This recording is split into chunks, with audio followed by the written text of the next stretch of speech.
Welcome back. It's Tony Robbins again here with Money Master the Game, 7 simple steps to financial freedom. Let's get into gear now. We've given you the background, the overview of what this book is really about. Let's go through the 7 steps by beginning with step number 1, tap the power. In this session, we're going to make the most important financial decision of your life. And it's not a decision you might think it is. In fact, most people think that the way you get free, financially free or wealthy, is you get this big score. Somehow I'm going to make a bunch of money, or somehow I'm going to make this investment in Apple and it's going to triple, and that's what's going to make me wealthy.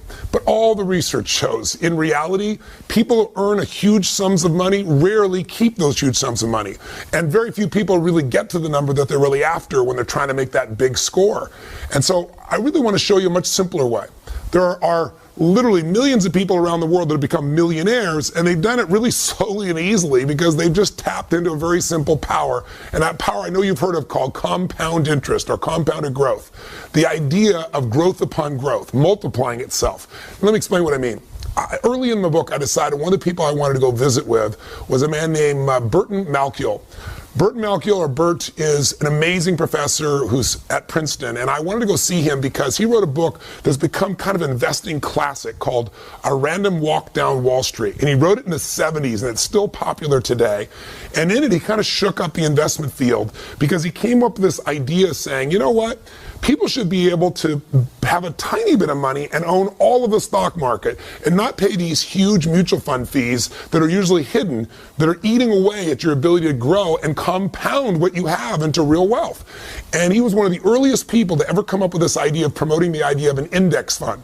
An index fund, again, is really simple. Instead of buying Apple or PepsiCo or Coke or whoever the case may be, you can actually buy this index which mimics the entire stock market. So you get a micro piece of all these companies, all the best companies, for example, in the S&P 500 or the Standard & Poor's 500, if you're familiar with that.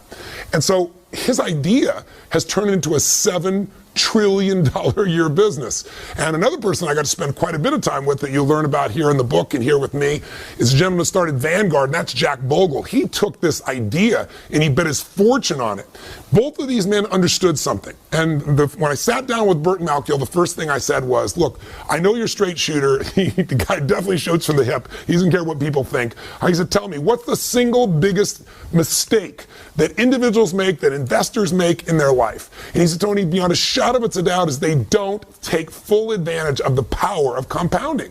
He said, Einstein said it was one of the single greatest inventions of humanity. Understanding it can change everything in your life, and everybody says they understand it, he told me, but very few people tap it. He said, understanding something intellectually is not the same as doing it. If you're doing it, then you know it. If you understand intellectually, you know, like I've said before, that and $3 will almost buy a Starbucks mug of coffee. So what you really have to understand is how it works. And so I asked him, I said, Bert, what's the best way to teach it?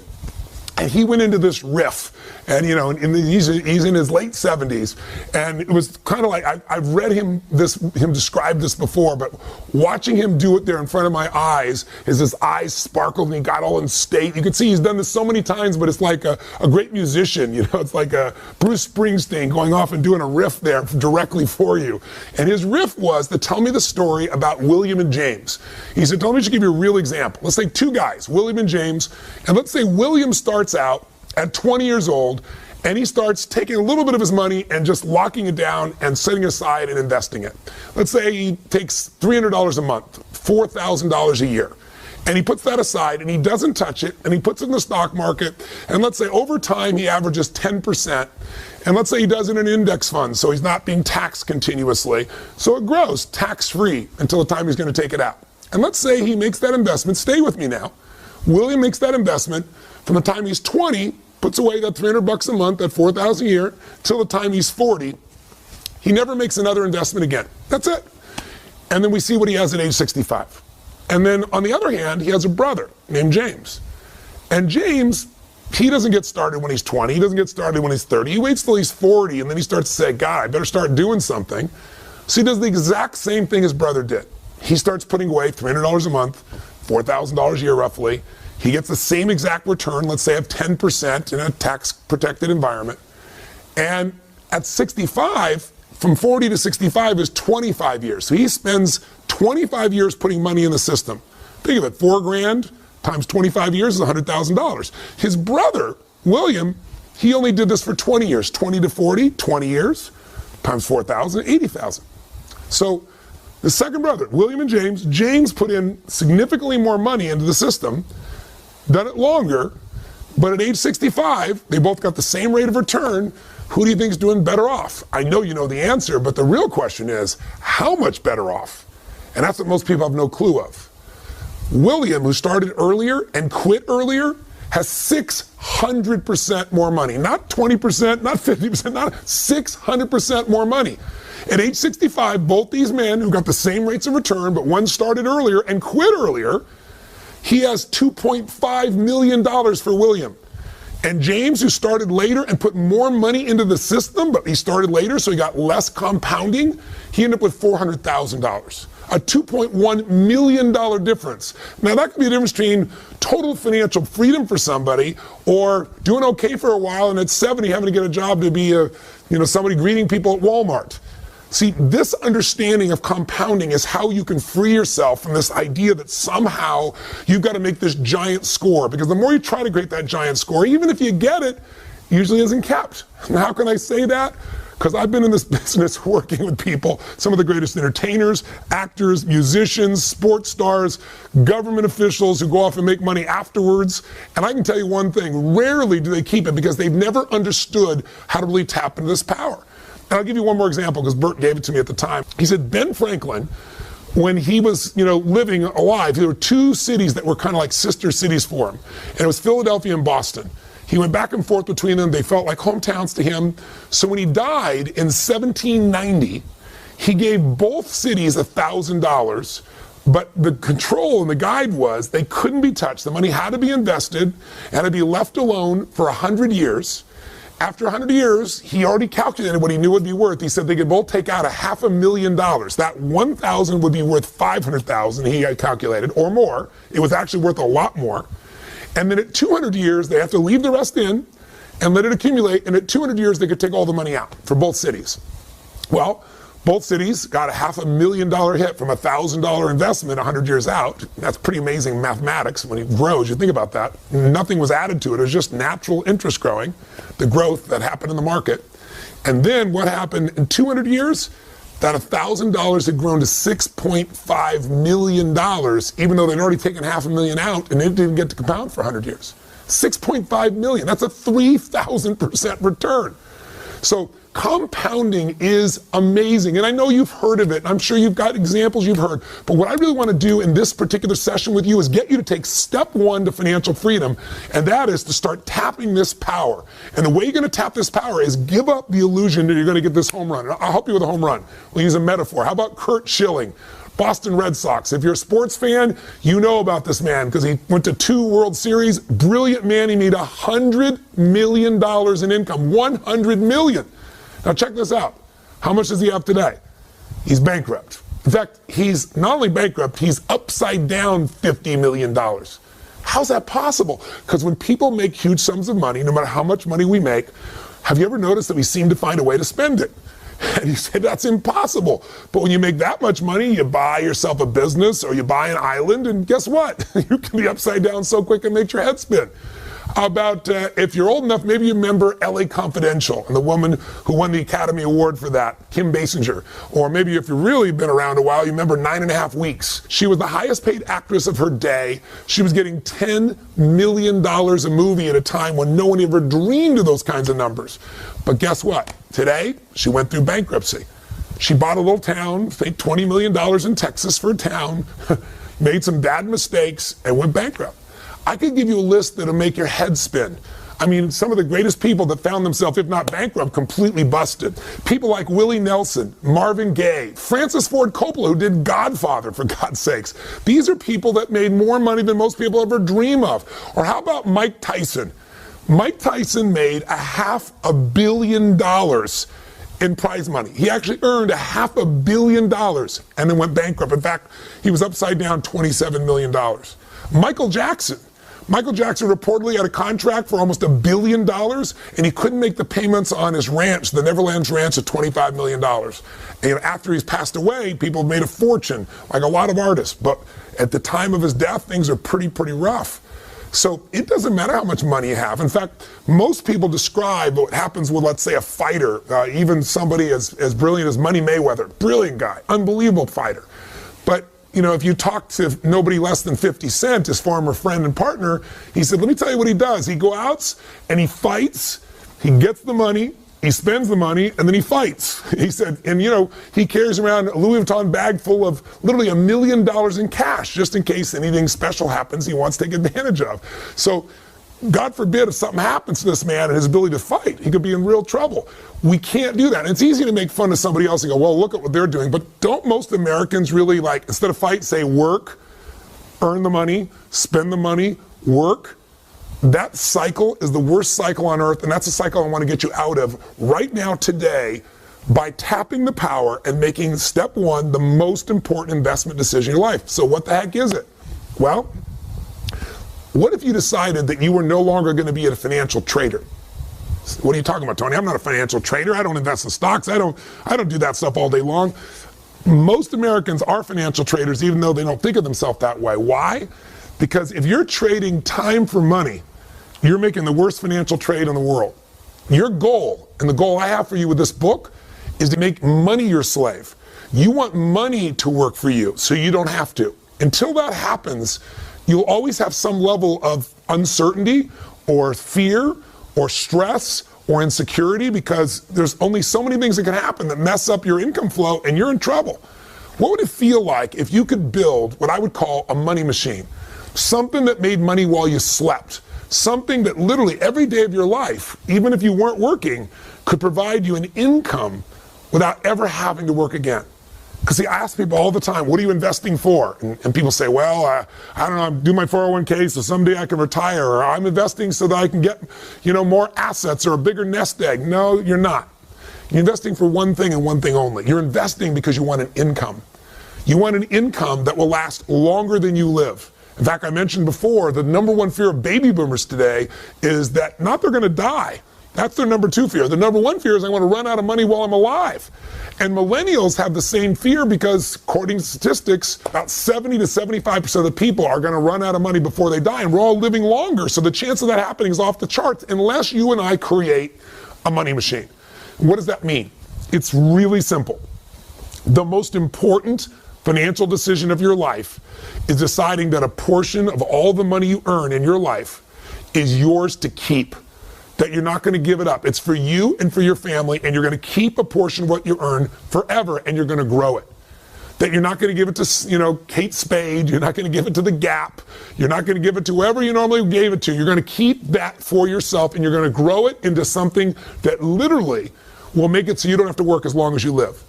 I call it a money machine because it's really simple. If you were to just think of yourself right now as you're a money machine, if you take a look at this graphic, here you are, you work your tail off, and what happens? You use your efforts to get money. You trade time for money. You take work and effort for money. But what if you just did something so simple? You already know to do it. You're just not probably doing it at the level that you could. What if you made a decision that a percentage of what you earn, you're never going to see it? It's just going to instantly and automatically be put into building this money machine, where you're going to take a portion of what you earn, 10%, 15%, 8%, 20%. You get to decide the number.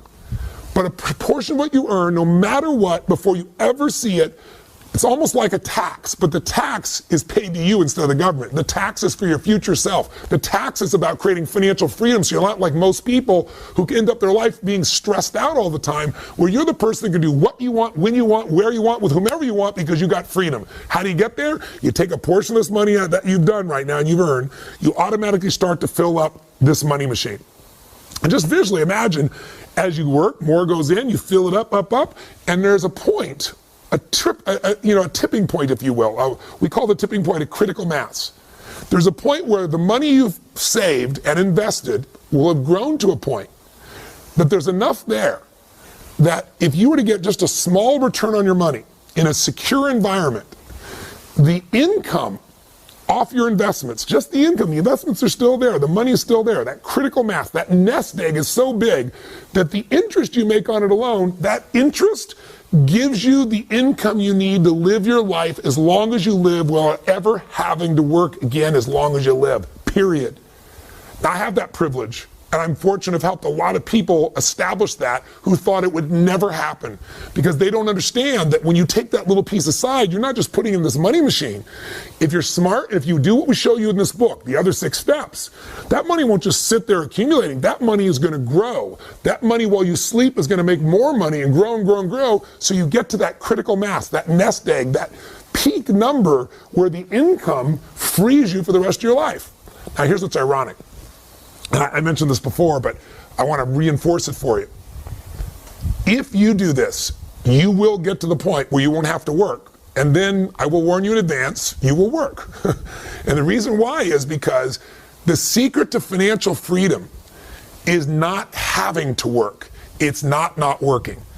The idea that you don't have to work frees you up. Us, as human beings, we have to do something to be productive or we go crazy. I can't tell you the number of people that I've met who've hit the jackpot and then they don't do anything and they're depressed or they're frustrated or they're bored out of their mind. You just want to make sure that what you do with your time is what you love, that it's your passion. And if your passion is your work, you'll work more.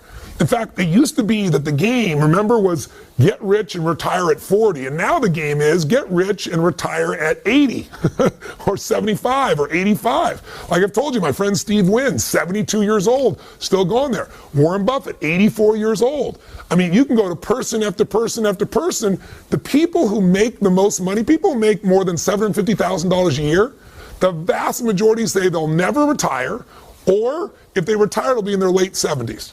That's because the game is different. But I'm going to tell you something. When you don't have to work, you don't have to, you walk different.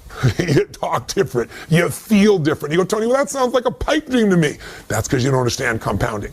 Because you're looking for that big score that hopefully someday you're going to get, when really, truly, if you were William and not James, and you took a little bit of money and set it aside, and you just let that grow through time, you can have millions of dollars for yourself. And I'm going to show you how to make sure to maximize it. I'm going to show you how to make it more tax efficient so you keep more of that money. I'm going to show you how to diversify it so you protect it. I'm going to show you what I've learned from the best people on earth, but none of it is any good if you don't decide on a specific number that you're going to automate to make this happen. Now, I know when I say this, a lot of people say, well, how much? Well, the minimum should be 10%.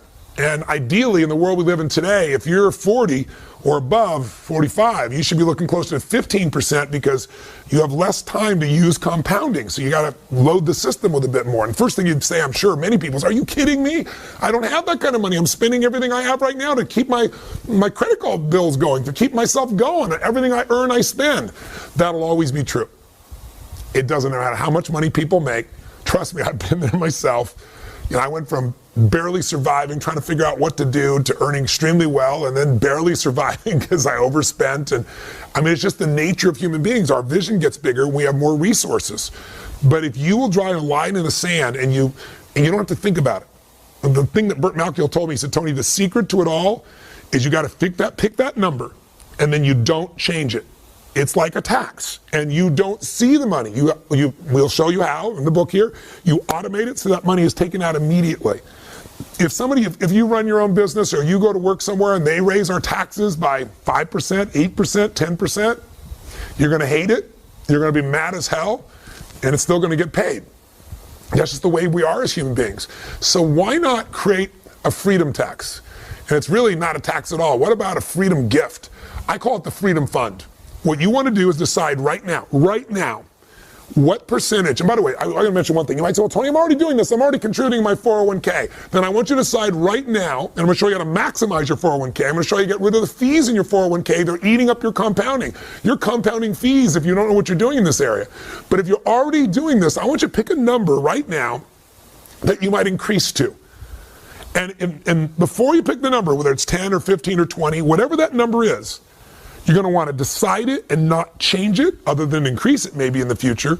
And you're going to make it automated so that money goes into your Freedom Fund. Not a savings account, a place where you're going to be investing that money and growing it till it hits a critical mass that throws off the income you need so you never have to work again. So you have that true financial freedom.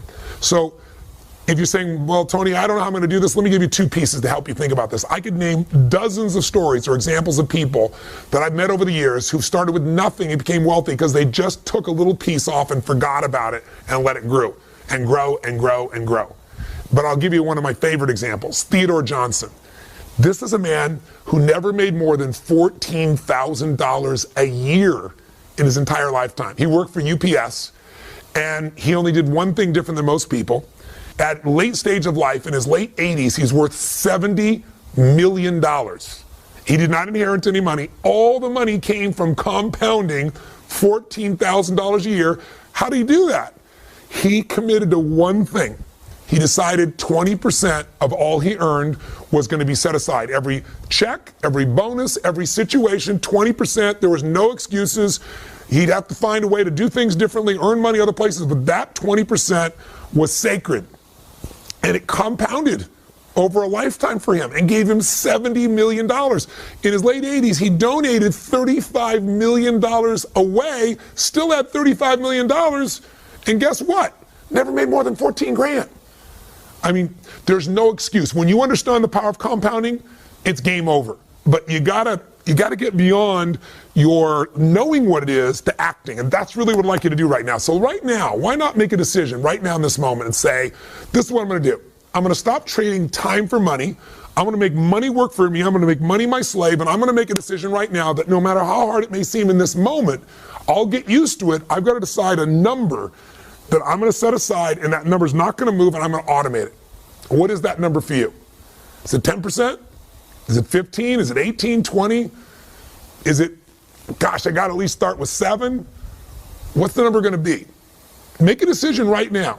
And if you already have a portion that you're putting aside, it's only going to get you so far. Make a number larger now. That'll be the decision, the most important financial decision in your life, because investing can only be done with the capital you set aside. And if you wait to have a bunch of money to invest, you'll lose all the years that little bit of money could have been compounding and going crazy. Compounding is the ultimate power. Tap that power right now by making your decision. Have you made it? Write it down. You know, when you think of something ahead, it goes out. Write it down. Drop it right now into your planner. Send yourself an email with that in the headline. What are you going to do right now so you lock it in your head? And so you lock it in your life.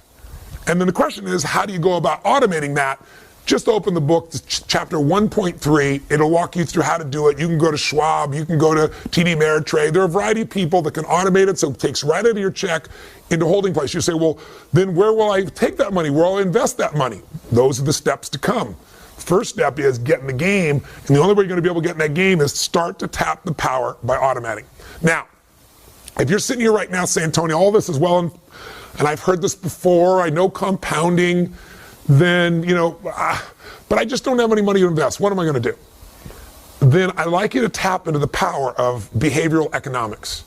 One of the things I did when I wrote this book is I said, okay, people are going to know. Some things we're going to talk about, like what we're talking about right now, is frankly common sense.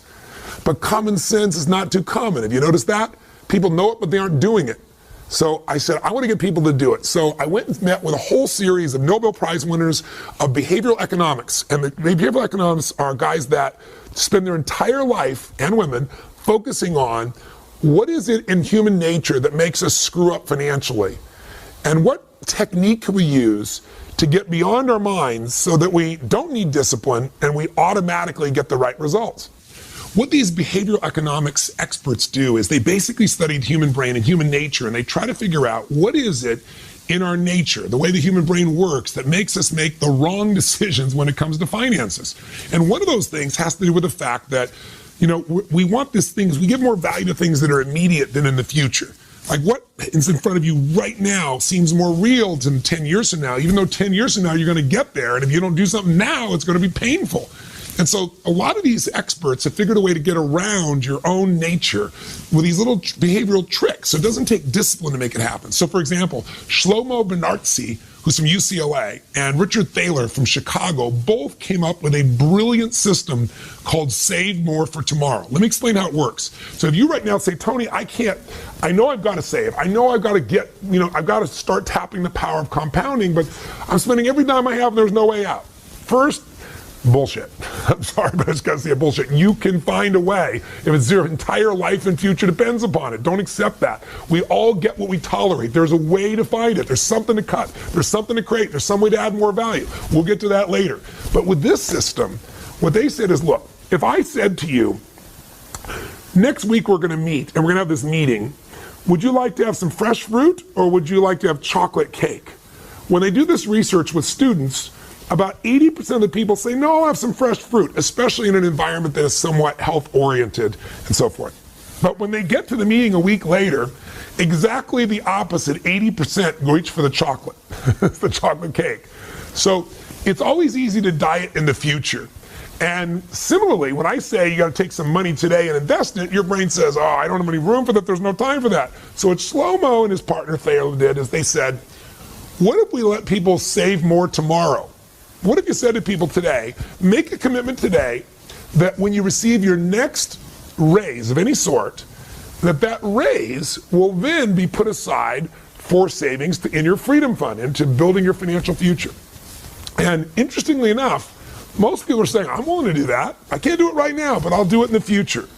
And as a result, if you do this program, and I explain it in the book in more detail, but just the highlight note is you can go to your HR department and you can let them know. For every raise you get, you're going to take out X percentage. I'll give you an example. They took a group of people in the Midwest who were blue-collar workers with no room to be able to save. These are people that said there's no way. So both Shlomo and Thaler together said, you got to save 3.5%. Anybody can save 3.5 cents out of $1. You've got to do that. So they all agreed. They said, but then you're also going to use to this formula of save more for tomorrow, which means every time you get another raise, another 3% or 3.5% is going to be set aside. The most crazy thing happened. This group of people went from saving nothing or 3.5% to saving 14% on average. Now, when you start saving 14%, it's a different universe. You're going to start compounding.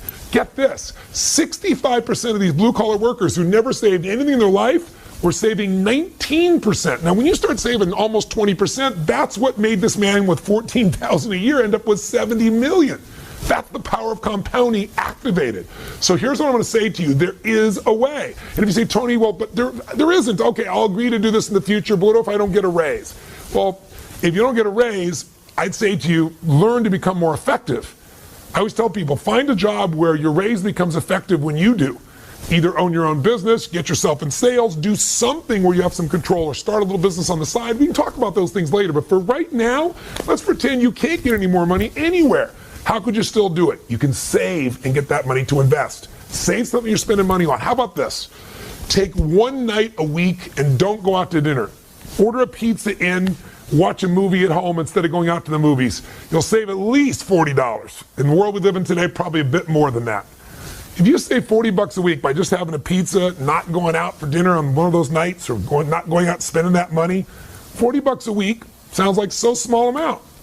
But if you took that money and you put it in your freedom fund, and you grew it at 8%, and we're going to show you some people, for example, in this book, who've averaged over 75 years closer to 10%, and with very little risk up and down. But let's say you averaged 8%, and you left it in there for 40 years. You know, you're 20 years old, you're 25 years old, you're 30 years old even. Plenty of time. Do you know what that money turns into? $40 a week? That's almost $2,000 a month. 80% compounded turns into $500,000 by itself. See, the money's going to get spent. The only question is, are you going to compound it in something real, or are you just going to throw it away? The real goal in step one here, tap the power. If you want to say, what's the first step of these 7 steps that are going to get you financially free? You tap the power by stop being a consumer and start to become an owner. That's what you are when you decide to invest. You become an owner in American business or world business. And when you own businesses that are growing, you get to grow with them. And as they compound in their value, you get to compound what you have in your ownership of them as well. So you got to become an owner, and you've got to become an investor. And the only way you can do that is decide on a percentage you're going to set aside. Now, you can use save more for tomorrow, start with a small amount and build up. That's such an easy way to do it. You can just say, boom, I'm going to start with 15 right now. But you got to make sure that it's automated. And if you're still saying, okay, all this is wonderful, but where do I come up with this money? Well, let's take something. You've all heard of people talk about their Starbucks strategy, stop drinking Starbucks. I think a lot of you are going to still drink your Starbucks. It's pretty addicted. But I'll give you a simple one. How about bottled water? You know, I come from Fiji. I have a home in Fiji, and Fiji water is very popular around the world. I don't know what bottled water you drink, but almost everywhere you go, nobody drinks out of a tap, and I think for damn good reason. But there's an alternative to the tap. It's called filters. Filters cost almost nothing and they don't waste all the plastic. Do you know the average person, if they took 2 drinks of bottled water a day, it's the same as your pizza, right? 2 drinks a day, just think of it, over 30 days, check it out, 60, right? Times $2 each, and you start going, I got myself $120 a month. You know, if it's 3 bottles of water a day, that's $180 a month. $180 a month is going to get you past that, get you in that $2,000 range again. How about you just drink filtered water, get it filtered at home? How about you get yourself, we have in our home here, these plastic bottles that you keep reusing, that they don't leach plastic also, so you're not polluting your body. And by the way, did you know a plastic bottle, sorry to get all eco on you right now, but did you know one plastic bottle takes on average 450 years to break down? I'm living here on the ocean, and almost every day there's some plastic that'll get rolling in here, and some of it's been out there for 50 years and it's still coming back ashore. It's insane. We're living in a way that makes sense. We're using all this fuel to bring the water from someone else when you could filter it right here. How about you save yourself that money and put another $500,000 in your pocket through time? Just another way of thinking about it. In fact, if you're trying to figure out how the heck do I ever get the money to invest in the first place, I'd say there's a couple places you could look, and I'll wrap this video up. One, you could certainly find some things that you're currently spending money on that no longer give you joy. A friend of mine I wrote about in the books, the lady here she finally figured out she was spending so much money on her car. It was an old car, and the fixing in the car and the fuel in the car. With financing, she'd go buy a brand new car. She went and bought a brand new Cherokee white toLessons Jeep. She had this giant smile on her face. She'd only been through like 5 chapters of the book, but she figured out, you know what? For the money I'm spending, I could have a much better quality of life. And she was saving money also that she now put in her freedom fund to invest. In other words, money she was spending on the car, she got a better car, and the savings were now creating for a financial future where she wasn't the money machine anymore. Her freedom fund was going to become the money machine. You follow me? So there might be some things you could cut. There might be some things like water or bottled water you're not losing anything. In fact, you get something better for yourself and less wasteful. So that's one approach. Another way is to find a way to earn more. And I'll show you in the book, we'll go through a section where I give you 5 little mini chapters. How do you save more? And I show you all kinds of examples so you have this money. I show you how you can earn more so you can speed up the process. And you say, but Tony, I can't earn more. I'm a school teacher. Well, I have the same mentality. My mom, when I was growing up, she wanted me to be a truck driver. She used to watch those Truckmaster truck driving schools, and they talked about you can make $24,000 a year if you become a truck driver. And my mom said, you've got to do this. You'll be on the open road. You'll have the sense of freedom. Your father's locked down. My father worked as a parking attendant underground in a Century City garage in LA for 30-something years of his life, my natural father. And she said, you'll make twice as much as your father and you'll have more freedom. But I looked around and I thought to myself, I think truck driving is a beautiful thing, but I had a mission of things I wanted to do. And I also thought, I don't think I could ever drive that truck far enough or long enough to be able to have freedom for my family for the future, because I didn't understand compounding. I could show a truck driver today how to do it, but I didn't know how. But I did learn something really important along the way. I was 17 years old, and I went to meet this man. Didn't go meet him. I went to attend a seminar by a man named Jim Rohn, who later became one of my first mentors. And Jim was a personal development speaker, and he would get up and talk for 3 hours, which I thought was a long time. If you've been to one of my seminars, you know that's not a long time. And he would share these tools and philosophies of how to improve your life and a few strategies. And I was very touched by him. And the very first night I met him, he said some things I never forgot. He said, you know what? Everybody wants life to change, but for your life to change, you have to change. For things to get better for you, you've got to get better. And he said, instead of complaining about how you don't have the money and how things aren't fair or going on a strike, he said, rarely will that get you. Strikes will get you pennies of improvement. He said the most powerful thing you can do in the marketplace is to understand how the marketplace works. And here's how it works. If you can find a way to do more for others, if you can find a way to add more value and become more valuable, you will become worth more. But you got to be worth more. You've got to be able to say, how can I do more for this business I work on? How can I help them save them money? How can I bring skill sets to make them more profitable? You've got to think about that, because we're all paid in accordance to what our worth is in the marketplace. Not our spiritual worth, not our emotional worth, not what our worth is as a soul, but our economic worth. See, in the world we live in today, there are people that make $7 an hour, and there are people that make $3.5 billion a year. I'm not saying one is better or worse, but I'm saying one has a lot more choices. Now, why? Because if you go to work at McDonald's and you're working fast food, you're going to make about $7.75 an hour currently. I just looked it up. Crazy. It depends on where you live in the country, but $7.75. Now, at $7.75, you don't have enough to really support your family in any way. You're going to have enormous stress.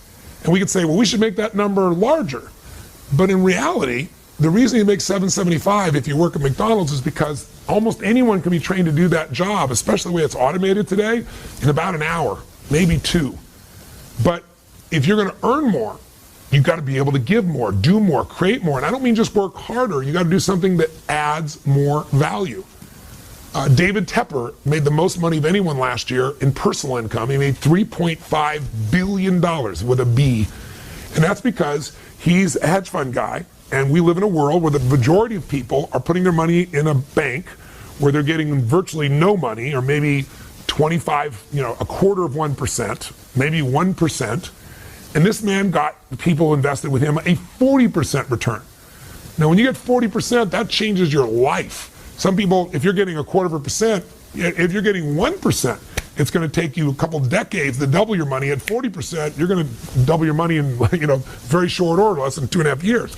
So it's an interesting process to see what that value is. And he said, Tony, what you must do is find a way to do more for others than anybody else has done. He said, if you can find a way to help millions of people, then obviously you can be a millionaire if you want to be that. He said, but it's got to be something they want, something they value, something they think is incredible. Now, why do I tell you that? Because the first time I started talking about compounding and saying one way to do it is start to earn more and put more aside. If you think you don't have enough now, I had this school teacher come to me and she said, but I can't. I'm this fixed income, and there's no way for me to get a raise. And I said, you know what? One of the great injustices of our current society is that the most important jobs, like, for example, a teacher, where we're entrusting the future to someone to help us with our kids create their own future, create their skill sets, their abilities, they're horribly paid in this country. But you can complain about the system, or you can take control of what's within your own control, and you can find a way to add more value. She goes, how am I going to do that? I said, I know a school teacher, I described him in the book, who makes $4 million a year. How? He decided, I love working with 30 kids, but if I only work with 30 kids, I'm going to make $60,000 a year. But if I can find a way to work with hundreds of thousands of kids, I could earn hundreds of thousands or maybe millions of dollars. And all he did was he became incredible as a teacher. He's a Korean man, and he just kept better and better. He's always finding a better way to teach, always finding a more enjoyable way to teach, always finding a way to help people remember and learn quicker. He was just a learning machine, and that added value. Every other teacher taught the same stuff. He brought students unique things, and they wanted it. So he created a website where he could mentor them, and we automated the mentoring.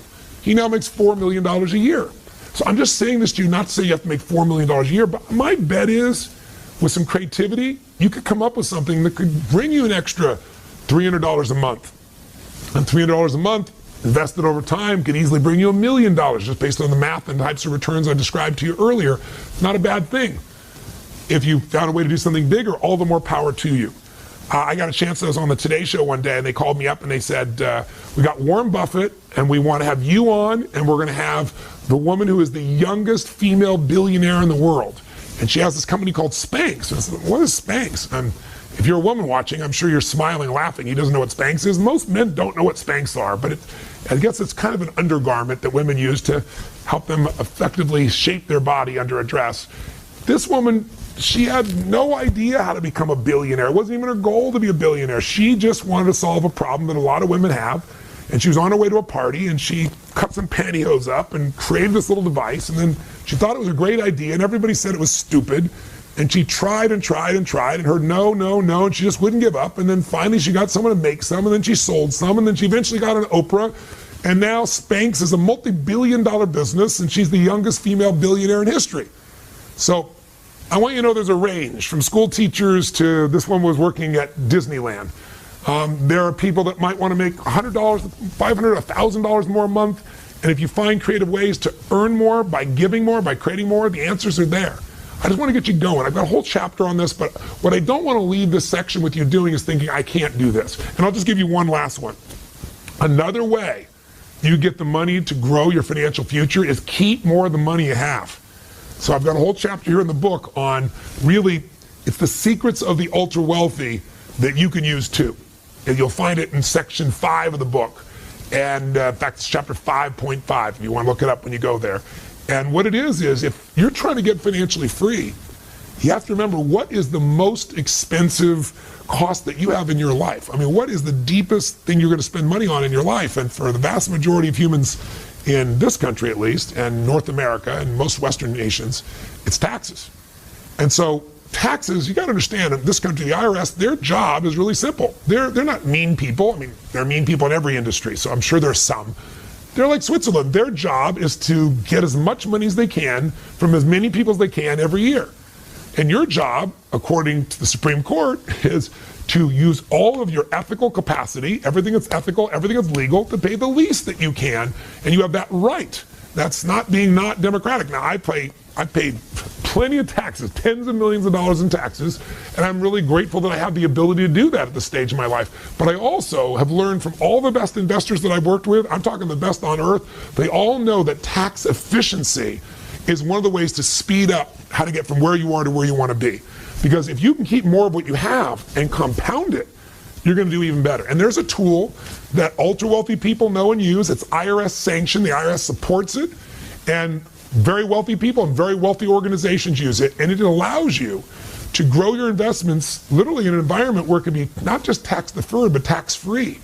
What that means is if you tell me you have $500,000 built up over the years in your 401k, I might say to you, if you're in the 50% tax bracket, no, you have $250,000. You might say, Tony, no, that's not true. I've got $500,000. I said, yeah, but half that's the government's money if you make 50%, if you have 50% tax. But what if that $500,000 could be put in an environment where when you made $500,000, it was all yours? That would get you your goals twice as fast, wouldn't it? Or if you're at a 30% tax rate, 30% faster. It might save you a decade. So be sure to check that part of the book out. All I want to get you to know is the game is you got to tap the power. Step number one. Step number one of being repetitive, but I want you to get it. We want to make that decision right now. Step number one is make the most important financial decision of your life. Decide right now, what percentage are you going to keep for your family forever? What percentage of your money are you going to set aside, automate, and make sure you put in a freedom fund that you're going to start to invest and build into something that will eventually provide that income for you where you never have to work again as long as you live. You only work because you want to, not because you have to. Sound exciting? Well, as simplistic as it is, I'm sure part of your brain's going, well, okay, I'll do that, but where am I going to invest? Where am I going to put this money? That's coming next. But first, you got to make the first step. So let me turn this video off. Either pick up the book, read the details, or call Fidelity or Schwab, or go online and find a way you're going to just automate deducting. What's the number? Don't change it. If you already got a number, increase it. Is it 10? Is it 12? Is it 14? Is it 15? Is it 20? Is it at least 7 or 8? And then what are you going to do to grow it through time? All right? Hope I got your attention. The power of compounding will give you real wealth, not just going for a big hit. And hey, by the way, if you get a big hit and you're smart, you'll throw a bunch of it into your freedom fund. You'll just get there faster. Thanks for watching. Look for my next video in a couple of days. Live strong and live with passion.